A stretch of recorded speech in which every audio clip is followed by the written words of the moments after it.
اور ہر نیک عمل کا بنیادی مقصد رضائے الہی کا حصول ہے۔ انسان جو بھی نیک عمل کرتا ہے، ہر نیک عمل کا مقصد اللہ کی رضا کو حاصل کرنا ہے۔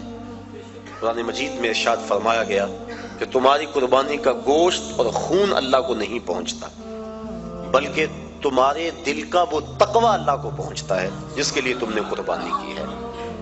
گوشت خود کھا لیتے ہو، خون گلیوں میں بہہ جاتا ہے، کھالیں مدارس میں چلی جاتی ہیں، مختلف تنظیمات لے جاتی ہیں، تو اللہ کو کیا پہنچا؟ تو کہا تمہارے دل کا وہ تقوی ہے، جو خلوص اور للہیت ہے، اللہ کی رضا جوئی کا جو جذبہ ہے، وہ جذبہ اللہ کو پہنچتا ہے۔ تو ہر نیک عمل کی بنیاد اللہ کی رضا ہے، اور اگر اللہ کی رضا کے لیے کوئی عمل نہ کیا گیا تو وہ عمل نہیں ہے، نیک عمل نہیں ہے۔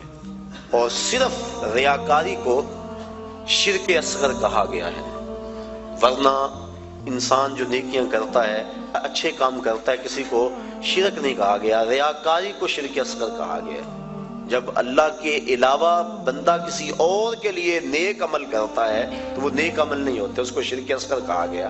اور قیامت کے دن اللہ تعالیٰ جل شانہ ارشاد فرمائے گا کہ جن کے لیے تم نے یہ عمل کیے تھے ان سے اس کا اجر لے لو، میرے لیے تو تم نے کیے نہیں تھے، جن کے لیے کیے تھے ان سے ان کا اجر لو۔ تو اب کوئی وہاں اجر دینے کی صلاحیت بھلا کیسے رکھتا ہوگا؟ تو جب بھی انسان نیک عمل کرے تو بنیادی فلسفہ یہ ہونا چاہیے کہ میں اللہ کی رضا کے لیے کر رہا ہوں۔ اور انما الاعمال بالنیات، یہاں بھی یہی مراد ہے کہ اعمال کا دار و مدار حسن نیت پر ہے، خلوص پر ہے۔ تو حج کا بھی باقی اعمال کی طرح پہلا بنیادی مقصد اللہ کی رضا کو حاصل کرنا ہے۔ حج کا دوسرا مقصد، حج مسلمانوں کا عالمی اجتماع ہے۔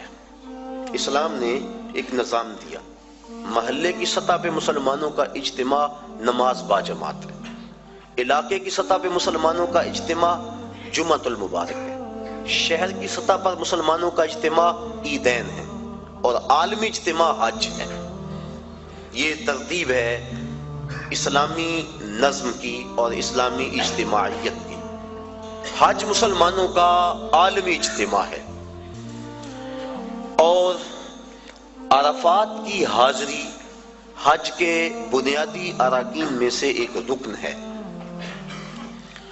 کہ چاہے چند لمحوں کے لیے عرفات میں آپ جائیں تو پھر حج ہوگا، اگر عرفات کی حاضری نہ ہو سکی تو حج ادا نہیں ہوگا۔ تو عرفات کے اندر یوم حج کو خطبہ دیا جاتا ہے جس کا سننا مسنون ہے۔ تو خطبہ حج کے اندر مسلمانوں کے عالمی اجتماع کو امام حج، امیر حج کا منصب ہے کہ جو مسائل درپیش ہیں ان مسائل کی روشنی کے اندر ان کی رہنمائی کریں۔ حضور نبی رحمت صلی اللہ علیہ وآلہ وسلم کا خطبہ حج ہمارے سامنے ہے۔ اس وقت جو حالت ہے مسلمانوں کی وہ کسی سے مخفی نہیں، اور حج کے موقع پہ چاہیے تو یہ کہ امیر حج پورا سال محنت کرے، اپنی ٹیمیں مختلف علاقوں میں بھیج کر تجزیہ کرے کہ مسلمان اس وقت پوری دنیا سے پیچھے کیوں رہ گئے ہیں، اور جو سازشیں کرنے والے اہل اسلام کو ہر وقت ظلم و جبر کی چکی میں پیس رہے ہیں تو ان سے چھٹکارا کیوں کر ممکن ہے۔ تو وہ پوری دنیا کے آئے ہوئے نمائندوں کو پورے سال کا لائحہ عمل دے کہ تم نے اپنے اپنے علاقوں میں جا کے یہ کرنا ہے اور اس پیغام کو آگے لوگوں تک پہنچانا ہے۔ پھر پورا سال اس کی نگرانی ہوتی رہے، اور سال کے بعد تجزیہ کیا جائے کہ کمی بیشی کیا ہے، کتنے فوائد ہوئے، اور کہاں تک ہم نے اپنا ہدف حاصل کیا، اور ترمیم و تنسیق کے ساتھ نیا منصوبہ، نیا لائحہ عمل لوگوں کے سامنے رکھا جائے، اور دنیا کے کونے کونے سے آئے لوگ حرم کے اس تحفے کو اپنے ساتھ لے جائیں اور پوری دنیا پر پھیلا دیں۔ جب سے برٹش گورنمنٹ کی نوآبادیاتی وزارت کے جاسوسوں نے سلطنت عثمانیہ کو توڑا اور اسلام کی اجتماعیت پر چرکا لگایا تو اسلام کا یہ جو نظام ہے یہ کافی حد تک کمزور پڑ گیا۔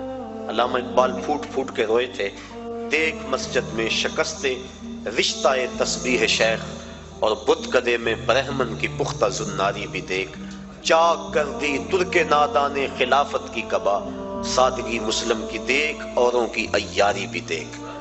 یہ ایک الگ دکھڑا ہے، الگ کہانی ہے کہ مسٹر ہیمفر کس طرح یہاں داخل ہوا اور کس طرح سلطنت عثمانیہ کو توڑنے کے لیے اس نے کن کن لوگوں کو خریدا، کیا کیا ہوا، اور پیچھے کون کون سے جبہ و دستار والے لوگ تھے، اور پھر خلافت کی رہی صحیح جو ساکھ موجود تھی وہ ساکھ بھی ختم کر دی گئی۔ ورنہ یہ حال اس وقت جو امہ کا ہو رہا ہے، اگر سلطنت عثمانیہ موجود ہوتی تو جو بھی حالت تھی کم از کم یہ حالت اس وقت امہ کی نہ ہوتی۔ تو یہ باقاعدہ منصوبہ بندی کے ساتھ ایسا کیا گیا، اور اس وقت ہم پوری دنیا میں 56 ملکوں میں اور مختلف گروہوں، زبانوں، نسلوں، فرقوں میں بٹے ہوئے ہیں، اور ہماری طاقت یکجا نہیں ہو پا رہی، اور اتنی کثرت کے باوجود ہمیں ویٹو کا حق بھی حاصل نہیں، اور دنیا میں جس قار مذلت میں ہم گرے ہیں العیاذ باللہ، اسی کشتی کو ہے خوف تلاطم صد حیف منہ موڑ دیے تھے جس نے بڑھتے ہوئے طوفانوں کے۔ ہم تو 313 ہو کے جبر کی آنکھوں میں آنکھیں ڈال کے بات کرتے تھے، اور آپ 1 ارب سے متجاوز، لیکن ہماری جو حالت ہے وہ کسی سے بھی مخفی نہیں۔ کابل میں، کندھار میں، تکریت میں، موصل میں، بغداد میں، القدس میں، کشمیر میں، آذربائیجان میں، بوسینیا میں، کسووا میں، جہاں بھی دیکھے مسلمانوں کا ہی خون بکھرا ہوا ہے، اور گوانٹا ناموبے کی جیلوں کے اندر اس سردی کے اندر ان مظلوموں کے ساتھ جو ظلم ہو رہا ہے وہ ناقابل بیان ہے، کہ لہجہ پھٹتا ہے، دل زخمی ہوتا ہے۔ حج کا اجتماع مسلمانوں کا عالمی اجتماع ہے، اور اجتماع کے موقع پہ پوری دنیا کے مسلمانوں کو وہ چیز دینی چاہیے تھی جس سے وہ دوبارہ عروج کی طرف سفر کرنا شروع کر دیں۔ اقبال علیہ رحمہ نے ایک بڑی خوبصورت بات کہی، وہ کہتے ہیں اقبال کوئی پوچھے یہ زائرین حرم سے، اقبال کوئی پوچھے یہ زائرین حرم سے، کیا حرم کا تحفہ زمزم کے سوا کچھ اور نہیں؟ کہ جو بھی جاتا ہے آب زمزم لا کے ہمیں پلاتا ہے۔ اقبال کہتے ہیں وہاں سے جو نور لے کر آئے ہو، جو پیغام لے کر آئے ہو، وہ پیغام بھی تو ہمیں دو نا۔ کھجوریں اور آب زمزم ہمیں پلا دیتے ہو، حرم کا اور بھی تحفہ ہے جو لینے کے لیے تم وہاں گئے تھے۔ تو یہ بنیادی ایک مقصد ہے کہ مسلمانوں کا عالمی اجتماع ہے، اور عالمی لیول کے جو مسلمانوں کے مسائل ہیں، میں یہاں گفتگو کروں یا میں عملی طور پہ کوشش کروں، اس سے کچھ بہتری تو آ سکتی ہے، لیکن عالمی مسائل کا حل وہاں سے ہے۔ اور اگر عرب اس کے لیے اپنے آپ کو تیار کر لیں اور جرأت اور پامردی کا مظاہرہ کریں اور دن رات ایک کر دیں اور منصوبہ بندی کریں اور حج کے موقع پہ اس پیغام کو لوگوں تک پہنچائیں، تو مسلم امہ پھر متحد ہو سکتی ہے، اور وہ خواب جو کہ اسلام کی نشت ثانیہ کا خواب ہے وہ شرمندہ تعبیر ہو سکتا ہے۔ تو یہ حج کا دوسرا بنیادی مقصد تھا کہ مسلمانوں کو عالمی اجتماع دیا گیا ہے۔ اجتماع کرنے کے لیے کئی کچھ کیا جاتا ہے، لیکن اس اجتماع کے لیے اللہ نے لوگوں کے دل میں کشش پیدا فرما دی۔ جب کوہ ابو قبیس پہ چڑھ کے جناب ابراہیم کو آواز دینے کے لیے کہا گیا تو عرض کی مالک میری نحیف و نزار آواز کہاں پہنچے گی؟ کہا ہے ابراہیم علیہ السلام آواز دینا تیرا کام، اس کو لوگوں تک پہنچا دینا یہ ہمارا کام ہے۔ اور پھر ماں کے شکم میں اور باپ کی سلب کے اندر تک اس آواز کو پہنچا دیا گیا، اور جس نے اس آواز کو سنا آج لبیک لبیک کہتا ہوا شوق و مستی میں دوڑتا ہوا حرم کی طرف بڑھتا چلا جا رہا ہے۔ تو یہ مسلمانوں کا عالمی اجتماع ہے، اس کے جو فوائد تھے عالمی اجتماع کے کاش کہ وہ حاصل کیے جاتے۔ تیسرا مقصد حج کا مساوات کا عملی اظہار۔ اسلام کی بنیادی تعلیمات میں سے ایک تعلیم مساوات ہے کہ سب لوگ برابر ہیں، رنگ و نسل کی بنیاد پر، دولت افراد کی کثرت کی بنیاد پر کسی کو کسی پہ فضیلت نہیں دی جا سکتی۔ ان اکرمکم عند اللہ اتقاکم، جو زیادہ تقوی کا نور اپنے سینے میں رکھتا ہے وہ زیادہ عزت والا ہے۔